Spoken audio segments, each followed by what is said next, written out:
Haideți. Da, da, da. Da, da, spune prin stație să veniți. Ei sunt colegii noștri, sunt cameraman de investigație. Deci sunt tot ofițeri, numai că filmează pentru... De ce s-a întâmplat? Deci aș vrea buletinele dumneavoastră, cărțile dumneavoastră de identitate. Stimați pasageri, vă informăm că sunteți împreună, da. este obligatoriu Nu trebuie să vă legitimați, să vă declinați identitatea, că poate nu sunteți. Eu am greșit. masca de protecție care să vă acopere nasul și gura. Vă mulțumim pentru înțelegere. Dear passengers, inform that in the airport Dar, bă, eu dacă nu am trecut masca aceasta, mi-e și foarte rău. Luați loc, vă rog, luați loc. și vă rog, nu vă panicați, că astea sunt niște proceduri de rutină. Iubire? E, tati, e firesc. Mai ales că suntem într-un aeroport, dumneavoastră probabil că Da, vreți să sunt vedeți. eu o fire mai... Nu e nimic, Mai toți. E sensibil. bine să fii sensibil, nu e un handicap. E chiar... Da, știu. Iată, Găsești pe Dumnezeu? mulțumesc. Aveți aici câteva acuzații grave, să știți. Vă mai amintiți ce ați făcut în iunie 24, 2020, cum zice prietena noastră, în 2020, pe 24 iunie? Probabil era Figurați aici acasă. cu o infracțiune pe internet. Un transfer de conturi de 100.000 de euro în Dubai. Știți ceva? Nu. Sunt mai multe acuzații, sunt câteva suspiciuni de droguri, trafic de persoane cu ajutorul internetului. Bine, dar asta o să le mai dezvoltăm după ce veniți. Veți invitați la camera 13 din drumul taberei, nu e nicio problemă. Și acum noi nu putem să plecăm? Bă, da, o să plecați. O să plecați. Da, aveți ceva de spus în acest sens? Eu? Când nu înțeleg la... De când îl la adresa- cunoașteți pe domnul Antoniu Pican? Aproape un an. Un an. Și știți în urmă cu 2 ani ce făcea domnul Antoniu Pican? Da, cunosc destul de bine. Erați apropiați și în urmă cu 2 ani, când el a făcut niște Nu afaceri era- oneroase? Nu. Ce fel de afaceri? Afaceri oneroase, asta nu se spun în public, astea se fac în instanță. Ok. Ai ceva de... O să te afle. Îți mai aduce aminte ce ai făcut atunci? Nu am făcut absolut nimic. Pentru că nouă ne-a luat foarte mult timp, să știi, cu filajul. Noi filăm de 2 ani de zile. Și asta e o muncă colosală. Nu s-a întâmplat absolut nimic. Da. Eu fac treaba, eu muncesc pe mine. Sunt bagajele dumneavoastră? Da, Acesta este bagajul dumneavoastră? da. Aveți ceva de declarat? Ok, nu? Aveți ceva de declarat? Doar haine. Haine cu cameră. Cu ce vă ocupați în afară de infracțiuni? Nu mă ocup cu infracțiuni, asta e treaba. Păi nu, da, vă dați seama, sunt niște departamente care, în loc să vadă de treburile ei, stă să urmărească. Dar să știți că stăm foarte bine cu poliția de informatică. Da. Adică noi știm, Eu adică filajul, bine, inclusiv eu, cam știm tot, pe ore, pe... O să vă dăm un desfășurător dacă vă întoarceți, da? Da. Da. Te rog să faci, trebuie să procedăm la o percheziție scurtă și... E și eu? Nu avem voie să percheziționăm femei, nu. Ok. Aveți mandat de... să faceți? Nu, DICOT-ul nu are nevoie, deci nu aveți nevoie nici de avocat. E o infracțiune națională. Hai că terminăm, nu e. Nu. În cazul acesta nu trebuie avocat, nu trebuie procuror, e o infracțiune națională de foarte gravă. Nu intrați în panică, că nu e nimic grav. Rezolvăm. Vă informăm că unele acțiuni de securitate toate zonele situate în aeroport sunt sub supraveghere video. Ladies and gentlemen, we inform you that for security reasons Pune mâinile pe cap, te rog. Gata. Deci îți dăm jos. Pe jos. Ok. Pune mâinile pe cap, stai în genunchi, te rog. Așa e procedura. Și pune-o pe asta la spate. Ah. Ok. Deci vă iubiți, sunteți apropiați, sunteți iubiți, nu? Sunteți Nu așa doar împreună de un an de prieteni. zile, spui? Da. Ar trebui să ai grijă. Gata. Te-ai văzut minunii de tot. Important e de tot.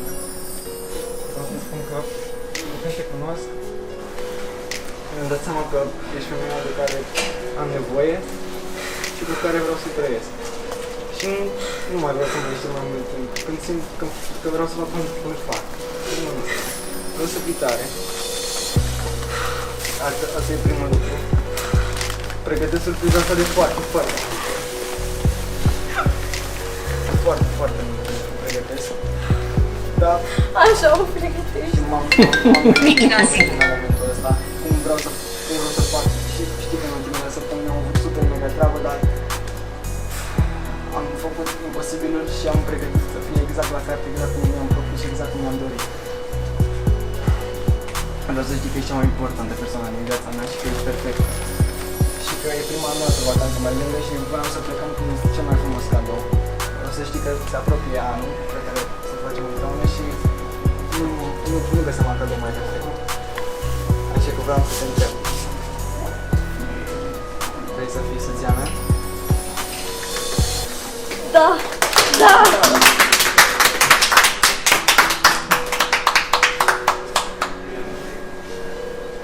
Te iubesc. Te iubesc. Bravo.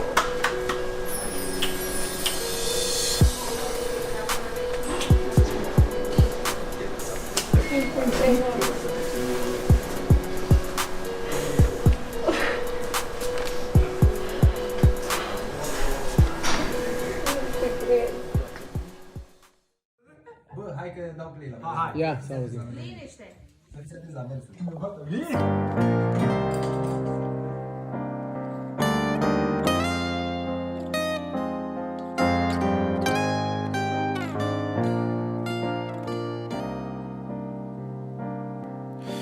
Vine o vreme când scap de temeri și pe buze îți apar întrebări de oameni mari.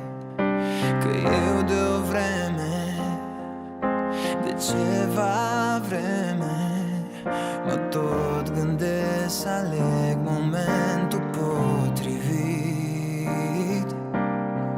Trebuia să-ți spun de mult întrebarea asta, n-am avut curaj, dar astăzi fac ce simt, mi-au inima în dinți. Trebuia să-ți spun de mult întrebarea asta, azi îmi fac curaj și sper să nu mă minți, să spui ce simți. Vrei să fii cea pe care o voi iubi o viață, cea care va spune totul în față, fie că-i roz sau-i gri.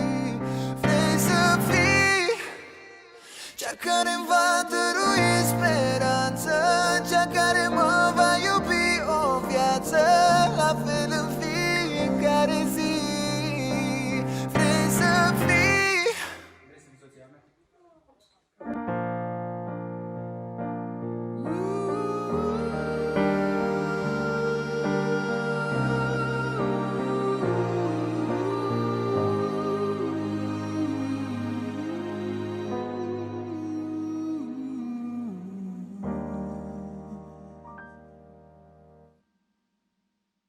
Și mai avem o scrisoare pentru Șpic. Iar noi ultimii. Eu o să plâng și la el și la mine. De ce să plângi, mai? De ce mai să plângi, mai? Hai, Că Șpicule. eu plâng mereu. Ia să vedem. Ia! Ia. Spic, cea mai bună alegere pe care am putut să o fac este să vin cu tine în Asia Express. M-am descoperit pe mine lângă tine, m-am descoperit pe mine datorită ție și te-am descoperit pe tine așa cum n-aș fi făcut-o acasă. Ești mai mult decât credeam, ești foarte puternic, ești foarte smart. Ești omul lângă care cu siguranță vreau să-mi văd viața de acum încolo și probabil o să plâng. Nu știu de ce mereu plâng. Îți mulțumesc că ești al meu și că mă lași să mă bucur în fiecare zi de tine și o să plâng. Aici am descoperit că ești exact așa cum îmi doresc eu să fie bărbatul de lângă mine. Oh, ce frumos! Ce drăguț! Dacă am trecut de Asia Express împreună, nu cred că poate fi nimic care să ne desparte și sunt sigură că am descoperit aici că ai avut dreptate. Suntem făcuți unul pentru altul. Ce pot să zic aici și probabil nu o să ți-o zic în față foarte des este că 90% din timp ai dreptate. Yes! Bravo, am dreptate. Nu o să-ți zic eu. Și că lucrurile făcute foarte bine le faci tu. Asta nu o să-ți zic în față niciodată. Da. Bravo! Ce mă să fii orgolioasă, bă? Zi, bă, Păi lucruri, am zis, bă. să-i dau mesaj. Da, mă, cum să nu simt emoții? Băi, eu sunt un tip foarte emotiv, să știi. Eu plâng la filme acasă. Eu aici mă controlez foarte mult să nu plâng. Consider că plânsul trebuie să fie doar al meu. Mă controlez foarte mult. Bă, și ce greu e să nu plângi. Fă-leu când e ceva foarte emoționant. Da, eu abia așteptam să termin scrisoarea aia, să o citesc, ca să trec peste acele emoții, pentru că eu mi-i tremura piciorul să... Fai, mă gândeam, te rog eu să nu plângi ca balanul la televizor. Hai, pregăti șervețelele. Ștefania, șoarece. Mă bucur foarte mult că m-am luat după tine și am ales să vin aici în Asia Express. Așa cum ziceai și acasă și eram și eu foarte sigur că va fi o experiență unică și că această experiență o să ne unească și mai mult. Am descoperit la tine foarte multe lucruri frumoase, mai multe lucruri frumoase decât urâte. Uite că nu ne-am certat, toată lumea de acasă se aștepta să ne certăm. Și așa cum această experiență Asia Express este unică, tot așa o să fie și relația noastră. Consider că orice cuplu are nevoie de Asia Express. Pentru că noi aici am fost puși la niște încercări foarte, foarte grele. Și dacă nu ne-am certat, nu văd acasă cum am putea să ne certăm vreodată. Îmi pare bine că primul tău contact cu televiziunea a fost un reality show atât de greu, pentru că nu te-a schimbat deloc. Eu știam că tu ești așa, dar aici mi-am demonstrat din nou că nu ești falsă, nici vis-a-vis de mine, nici vis-a-vis de oamenii de acasă. Eu apreciez cel mai mult la tine treaba asta, că nu vrei să pari ceea ce nu ești. Abia aștept să ajungem acasă, să ajungem la Bimbo și mă bucur foarte tare că faci parte din viața mea. Experiența asta pentru mine a fost un test foarte mare și eu 100% pot spune că mă văd cu tine toată viața mea, pentru că nu văd o altă persoană care e mai potrivită, cu care să împart eu viața. Nu mi-o imaginez, mi se pare că ai tot. Tot ce vreau eu, tu ai. Te iubesc foarte, foarte mult.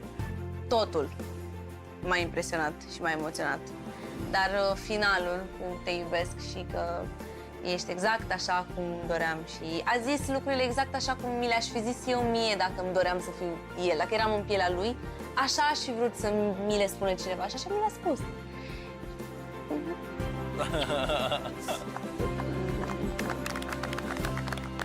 Hai un pic! Trebuie să fii unică treaba asta. Nu! Haide! Vrei să fii soția mea? Haide! Da?